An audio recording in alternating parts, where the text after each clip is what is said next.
Continuamos en Unidiversidad Noticias, lo anunciábamos en los títulos al principio del noticiero. Es uno de los temas del día y ha tenido mucha repercusión en la provincia de Mendoza. Fallo de la Justicia Federal obliga a una obra social a pagar la cuota del colegio de una nena que tiene síndrome de Down. El principal fundamento es que, considera que el costo de la educación es parte de la atención integral que tiene que tener hacia una persona con discapacidad. Y estamos aquí en nuestros estudios con Jorge Calorio y con Marcos González Landa, abogados de la familia. Jorge, Marcos, buenas noches. ¿Cómo andan? ¿Bien? ¿Qué tal? Buenas noches. Muy bien y muchas gracias por invitarnos. Por favor, y muchas gracias por venir. Le pregunto a Jorge primero, ¿cuáles fueron los fundamentos que tuvieron para encarar este caso y el pedido de la familia? Bueno, los fundamentos principalmente surgen de la Ley de Discapacidad, que establece específicamente que no solamente es obligación del agente de salud, ya sea una obra social o una empresa de medicina prepaga, o también el Estado, con aquellas personas que no tienen obra social o empresa de medicina prepaga, lo que hace justamente a la rehabilitación, a dar también los medicamentos que necesite aquella persona, sino que también incluye, y esto es el fundamento de nuestra pretensión en la acción de amparo, a la escolaridad justamente. Específicamente la ley hace mención que la escolaridad primaria es una de las prestaciones que están obligadas a dar los agentes de salud. ¿Cómo surge el amparo después del fallo de la primera instancia, Marcos? Bien, la presentación se hizo en el Juzgado Federal número 2 y en primera instancia fue rechazada la demanda. La jueza entendió que no prosperaba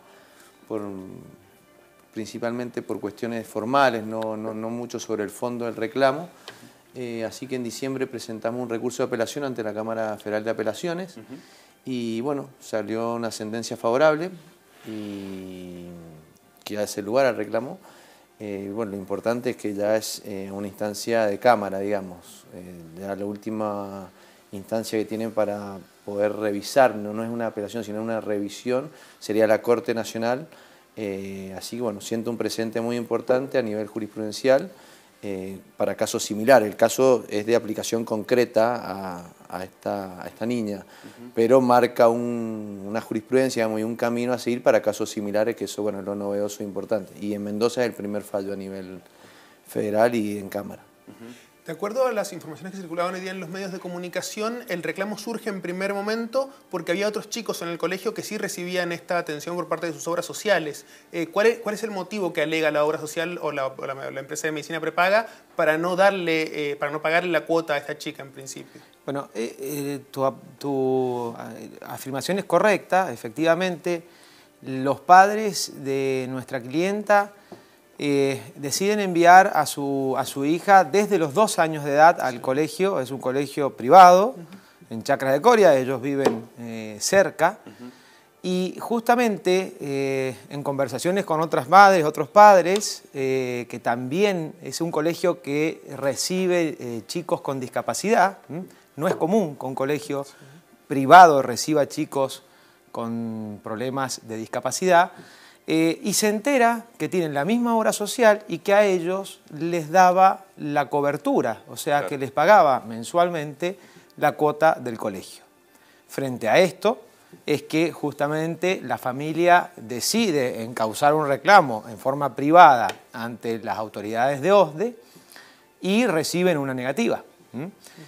Y obviamente que es el disparador que genera justamente el activar los mecanismos judiciales para obtener un pronunciamiento afirmativo de lo que a algunos allegados a alguien de OSDE les daban cobertura. Claro. Sí. Que decían recién que es un fallo de aplicación particular, pero ¿qué tiene que hacer una familia que esté en una situación similar? ¿Tiene que iniciar un proceso desde cero para que una obra social o una empresa de medicina prepaga les reconozca la cuota del colegio? Mira, principalmente tiene que comunicarse con su obra social o empresa de medicina prepaga. Nosotros siempre recomendamos que todas las comunicaciones, cuando son para solicitar cobertura de algo, sean hechas por escrito. Lo ideal sería hacerlo previo al inicio de la escolaridad, en este caso, para traer el caso concreto. Y la obra social tiene la obligación de ofrecerle distintos establecimientos que cumplan con los requerimientos que el discapacitado necesita. No estamos hablando si tiene que ser privada, pública, si tiene que ser en cual o en tal escuela.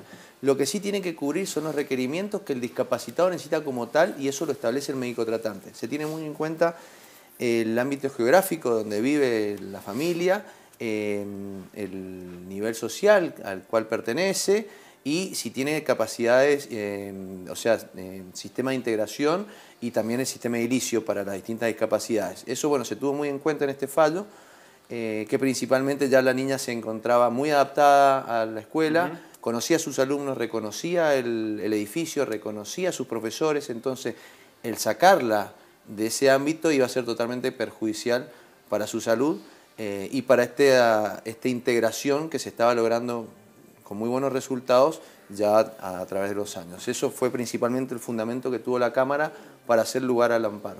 Justamente era mi próxima pregunta, de cómo tuvieron en cuenta el ambiente, de no sacarla a la nena de ese ambiente y cómo lo considera importante la Cámara. ¿Eso cómo está establecido o cómo se interpreta la ley en este sentido? ¿Está establecida una normativa? Sí, para tenerlo en cuenta para hacer un fallo. No hay una norma específica, un artículo específico que diga bajo esas palabras, claro. Pero sí se desprende de pactos internacionales que reconocen los derechos de los discapacitados. La ley de discapacidad es amplísima, es sumamente garantista. Obviamente que es en pro y en favor del discapacitado, en favor de la integración, y son todos esos los puntos que obviamente tuvo en vista afortunadamente la Cámara al resolver nuestra apelación recientemente. Y teniendo en cuenta la amplitud, ¿este fallo o este caso también se puede llegar a aplicar para otro tipo de discapacidad, como por ejemplo motriz, de un chico que tenga discapacidades motrices? Es necesario hacer una distinción. Nosotros cuando hablamos de fallos judiciales, el fallo judicial es específicamente para ese caso. Bien. Una ley es general y abstracta, ¿ok? El fallo es particular y concreto. Entonces, el fallo solamente beneficia a aquel al cual ha beneficiado. Claro. En este caso, a esta niña, ¿ok? No obstante eso, obviamente que marca un precedente importante, algo que se llama jurisprudencia. Y que además es calificada. ¿En qué sentido es calificada? Es calificada en virtud de que este fallo emana de un tribunal superior, que es la Cámara Federal. Claro. Por lo tanto, tiene una calidad y una cualidad más importante que un fallo de primera instancia. Y obviamente que tal criterio es aplicable por vía analógica a casos similares. Perfecto. Igualmente, un fallo como el que se ha producido ahora, digamos, las consecuencias, el hecho de que la empresa tenga que pagar la cuota del colegio o alguna otra consecuencia que podría tener, ¿está directamente en la ley, estaba en el espíritu del legislador o es una interpretación que hace el juez para hacer la ley más inclusiva? No, está en el texto de la ley. En las obras sociales, empresas de medicina prepaga o mutuales tienen la obligación de dar cobertura integral a lo que respecta a la integración, rehabilitación, educación de las personas con discapacidad. Eso es muy importante que lo sepa la gente y muchas veces en el propio desconocimiento de los derechos de los discapacitados es donde se incurre en estas violaciones a sus derechos y terminan afrontando gastos que no corresponden o haciendo erogaciones importantes y luego pretenden un reintegro y que ya es difícil. Es mucho más fácil procurar buscar la cobertura de salud, digamos, frente a la justicia que luego que solicitar un reintegro de dinero, ¿no? Porque acá el derecho constitucional violado es el derecho a la salud y por eso se activa el mecanismo de la acción de amparo, que es una acción rápida, expedita, lo dice el código, sumamente corta en su proceso y muy efectiva en el cumplimiento. Las apelaciones son con carácter suspensivo, devolutivo, no suspensivo, o sea, no se suspende lo que dice una sentencia de un amparo por una apelación. Claro. Les agradezco la presencia. A modo de conclusión, algo ya les había preguntado Gerardo, pero de alguna manera alguna recomendación a familias que tengan hijos con alguna discapacidad.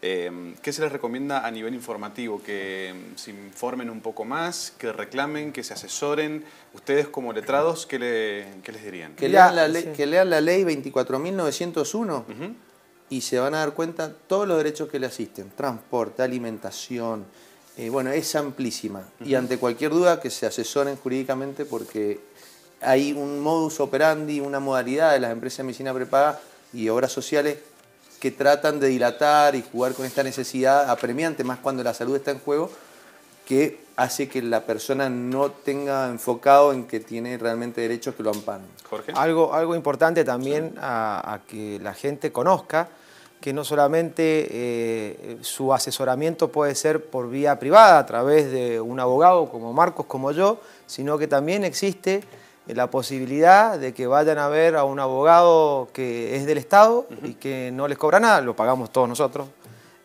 pero que tiene pleno conocimiento de qué son los derechos que corresponde y cómo reclamar. Jorge Calorio y Marcos González Landa, gracias por estar acá. No, por Gracias a favor, ustedes. muchísimas gracias a ustedes. Hacemos pausa, ya venimos.